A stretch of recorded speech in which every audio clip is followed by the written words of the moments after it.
एक समय की बात है। पहाड़ों के बीचों बीच एक छोटा सा गांव बसा हुआ था। उस गांव में एक लड़का रहता था जिसका नाम अभिनव था। अभिनव अपने बूढ़े दादा दादी के साथ एक छोटे से घर में रहता था। वह स्वभाव में अच्छा और एक साफ दिल का लड़का था। वह सबकी मदद भी करता था। ध्यान से बच्चे।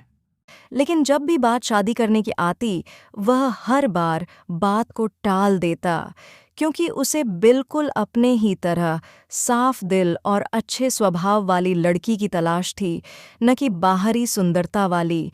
उसे अपनी बूढ़ी दादी से बहुत ही लगाव था। एक शाम उसकी दादी ने उसे अपने पास बुलाया और कहा, बेटा अभिनव, तुझ में बहुत अच्छाई है, पर कुछ लोग तुझे समझ नहीं पाते। लेकिन अगर तू अपने लिए एक सच्चा साथी चाहता है, तो तुझे एक यात्रा पर जाना होगा, 7 पहाड़ों के पार, एक जादुई पेड़ के पास। अभिनव हैरान था, लेकिन दादी ने अपनी कहानी जारी रखी। वह एक रहस्यमयी पेड़ है। उस पेड़ पर जो फूल है, वह सिर्फ उसी व्यक्ति को मिलता है जिसका दिल और मन सच्चा होता है। लेकिन रास्ते में काफी मुश्किलें होंगी। एक राक्षस भी तुम्हारा रास्ता रोकेगा, जो बुरे लोगों को सताता है। आंधी तूफान भी होंगे और तेरा हौसला आजमाया जाएगा। अगर तुम फूल ले आए, तो उसे रात भर एक मिट्टी के मटके में रखना। अगली सुबह तुझे जो वहां से मिलेगा, उससे तेरी जिंदगी बदल जाएगी। अभिनव दादी की बात मानकर अगले दिन सुबह सुबह अपनी कुछ ज़रूरत की चीज़ें अपने पास रख लेता है। दादाजी उसे अपना ख्याल रखने के लिए बोलते हैं। बेटा, हमें तुम्हारी बहुत याद आएगी। अब अपना ख्याल रखना और सही सलामत वापस आना। चिंता मत कीजिए दादाजी, मैं सही सलामत उस फूल को अपने साथ लेकर आऊंगा। बेटा, मैंने तेरे लिए कुछ खाने का सामान इस थैले में रख दिया है। तू इसे अपने साथ ले जा, तुझे इसकी जरूरत पड़ेगी। ठीक है दादी, मैं इसे अपने साथ ले जाऊंगा। हम तुम्हारी राह देखेंगे। संभल कर जाना बेटा। कुछ ही देर बाद अभिनव निकल पड़ता है पहाड़ की तरफ। दादी मन ही मन बोलती हैं। बेटा अभिनव, मुझे तुझ पर पूरा भरोसा है। तू फूल जरूर ले आएगा। अभिनव चलते चलते पहले पहाड़ पर पहुंच जाता है और वहां जंगल कांटों से भरा हुआ था। अभिनव देखकर बोलता है, ये क्या? यहाँ तो हर तरफ कांटे ही कांटे भरे हुए हैं। यह बोलकर अभिनव आगे बढ़ता ही चला जाता है। कुछ समय बाद झाड़ियों के रास्ते गुजरने से उसके कपड़े फट जाते हैं। अरे, मेरे तो कपड़े भी फट गए। फिर भी अभिनव आगे चलता गया और कुछ समय बाद दूसरे पहाड़ पर जा पहुंचा। दूसरे पहाड़ पर एक बड़ा राक्षस था जो काफी दिनों से भूखा था। उसने अभिनव को रास्ते में रोक लिया और पूछा, रुक जाओ, तुम इतनी शाम को अकेले कहाँ जा रहे हो? वह अचानक राक्षस को सामने देखकर चौंक गया। फिर उसने बिना डरे जवाब दिया, मुझे माफ करना कि मैं आपके रास्ते में आया। मेरा नाम अभिनव है और मैं एक मकसद से इस यात्रा पर निकला हूं। क्या मैं आपकी कोई मदद कर सकता हूं, जिससे आप मुझे आगे जाने के लिए रास्ता छोड़ देंगे? राक्षस समझ गया था कि अभिनव एक अच्छा इंसान है। फिर राक्षस ने थोड़ी देर सोचने के बाद अभिनव को जवाब दिया, ठीक है, मैंने काफी दिनों से कुछ भी नहीं खाया है। अगर तुम मुझे मेरे लिए खाना ढूंढने में मदद करते हो, तो मैं तुम्हें आगे जाने दूंगा। अभिनव सोचने लगा। फिर उसे याद आता है कि उसके पास उसकी दादी का दिया हुआ कुछ खाना है।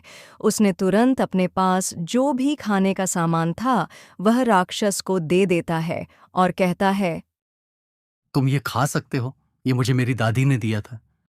राक्षस ने खाना लेकर कहा, ठीक है, अब तुम आगे जा सकते हो। इतना बोलकर वह राक्षस गायब हो जाता है। उसके बाद अभिनव फिर से बिना रुके आगे की ओर निकल पड़ा। जब वह तीसरे पहाड़ पर पहुंचा, तब बहुत तेज बारिश और बिजली भी कड़कड़ाने लगी। लेकिन अभिनव ने हार नहीं मानी और वह आगे बढ़ता चला गया। ऐसा करते करते काफी कठिनाइयों से गुजरने के बाद वह 7वें पहाड़ पर जा पहुंचा। फिर सुबह की हल्की रोशनी में वह पेड़ को ढूंढता आगे चलता गया और फिर कुछ देर चलने के बाद एक चमकदार रोशनी से जगमगाता हुआ पेड़ दिखा।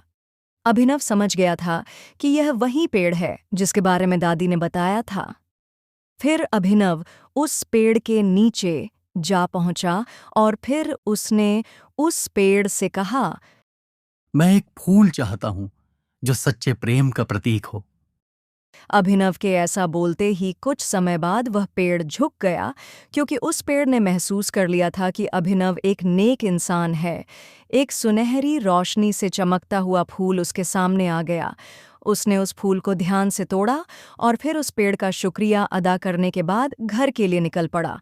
और पूरे 3 दिनों के सफर के बाद वह घर आ पहुंचा। फिर दादी ने उसका बड़े ही प्यार से स्वागत किया और उसे उस फूल को अच्छी तरह से एक मटके के अंदर रखने को कहा।